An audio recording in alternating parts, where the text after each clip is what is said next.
Hello, and welcome back to another episode of Thoughts Per Episode, The Last of Us Edition.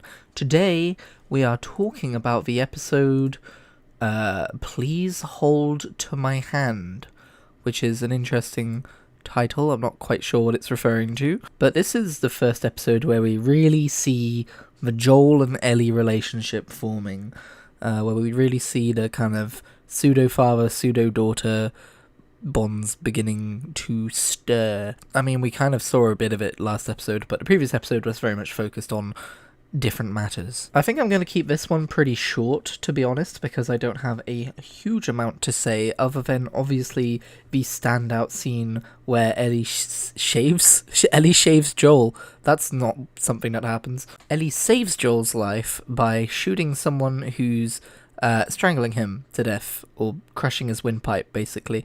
And the tragic thing is, of course, he's very young. He's clearly been recruited to this cause, which is just like, kill others that aren't us. And Ellie paralyzes him, and he's still alive, and he's begging for his life.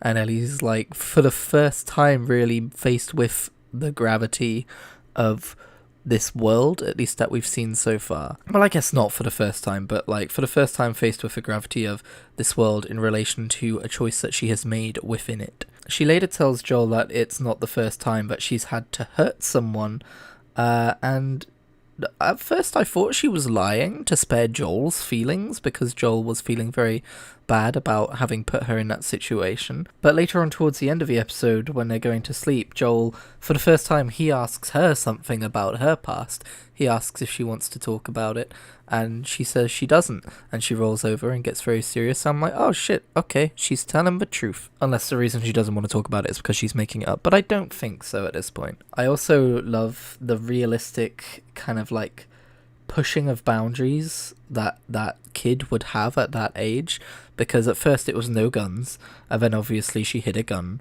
and she used it to save Joel's life, and Joel's like, well, okay, I can't keep her away from guns in a world like this, especially since she just saved my life. So he teaches her the basics, and he's like, but you're not keeping it on you, you'll shoot your ass off, so keep it in your bag. And then when he turns his back, she just puts it in her pocket. So that's, I mean, you know, different circumstances. We don't typically go around giving our kids guns, but same kind of principle of like, you're always going to push those boundaries a little bit as a teenager. You're like, yeah, whatever, okay, I know best. I loved the cross-country road trip where you got to see different areas of the country and how they looked, and you just started to get a scale of the scale of the destruction across an entire country, if you know what I mean. By the way, when they decided to sleep out there in the middle of the forest, that is not a decision that I think I would make. I would say, let's sleep inside the car with everything locked, because we're safer that way.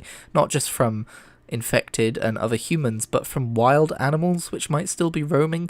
I don't know if the infection actually infects things other than humans, or if we're going to see some like mushroomy bears at some point, or if we're just going to see bare ass bears. But the entire time I was like, good God, you're just going to sleep out in the open, huh? And of course, later on when Ellie starts to fall asleep, Joel actually gets up.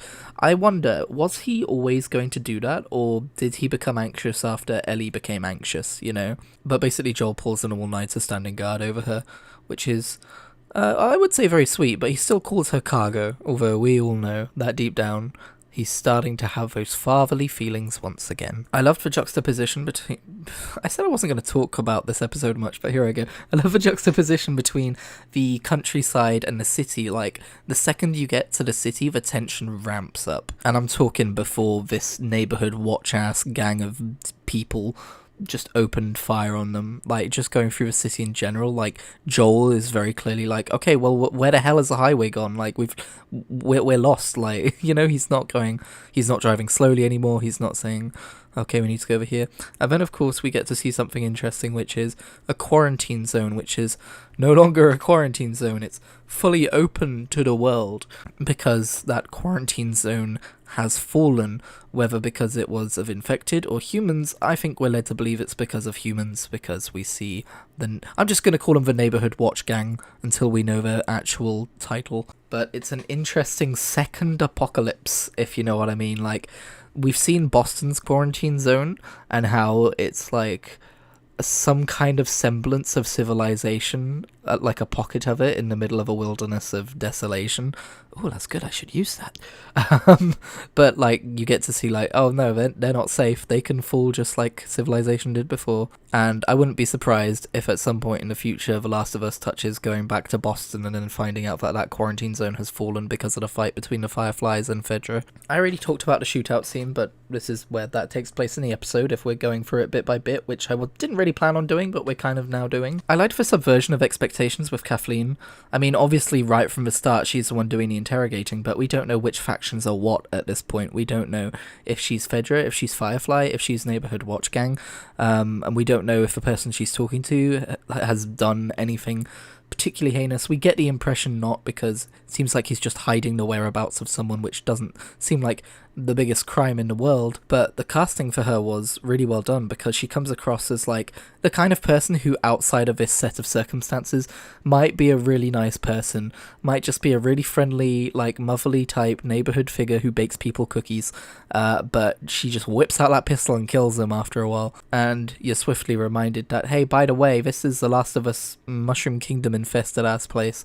No one's still surviving is gonna have a heart of gold.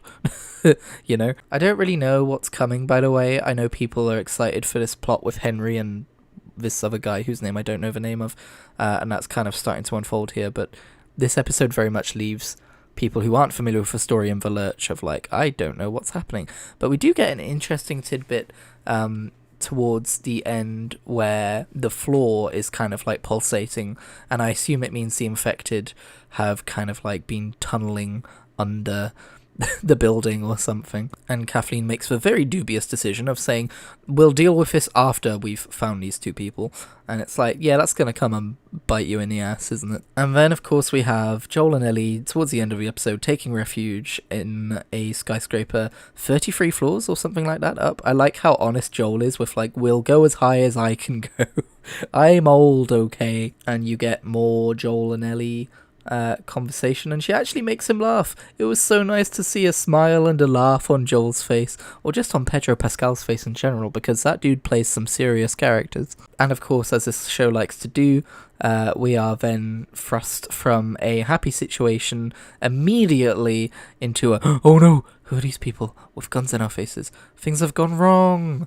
And I don't know how they got past the glass trap that Joel set, but I did like the little touch where Ellie had mentioned that in his right ear was his good ear because he couldn't hear very well out of his left. Or was his right ear? Anyway, one of his ears is bad ears, and sorry, one of his ears is partially deaf. And I found it interesting that he was sleeping on his good ear when he got woken up by Ellie shouting his name. Also, I have noticed sometimes she has to shout really loudly to get his attention, and I had not put 2 and 2 together. But anyway, that was episode 4. I know episode 5 is already out. I'm not back-to-backing this. Are you kidding me? I don't need depression. Thank you. I'll see you next time when I catch up and we can talk more about sad episodes, because apparently this next episode is another notoriously sad episode. Oh boy, can't wait. One of his is bad ears. One of his is bad ears. One of his is bad ears.